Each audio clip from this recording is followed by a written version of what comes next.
Бала тәрбиесінде өзекті мәселенің бірі туралы сөз қозғағым келіп отыр. Ол бүгінгі балалардың ана тілмен қарым-қатынас мәселесі.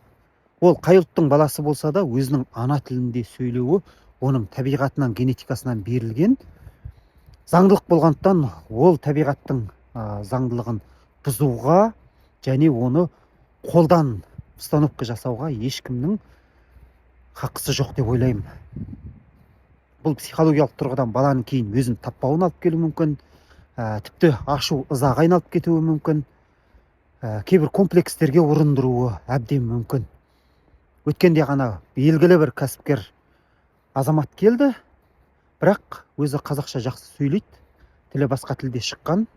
Ол енді біздің қоғамда өмір сүрмеген, басқа шетелде әкесі дипломат болуына байланысты шетелде көбірек тұрғандықтан қазақ тілінде өзінің тіпті кейбір біліктілігіне байланысты контенттер жасауға да, өзінің өнімін таныстыруға да комплексі бар.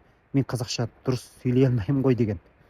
Көрдіңіз бе, бұл ертең келіп өзінің тіпті кәсібін дөңгелетуге де кері әсерін тигізуі мүмкін да бұндай дүниелер.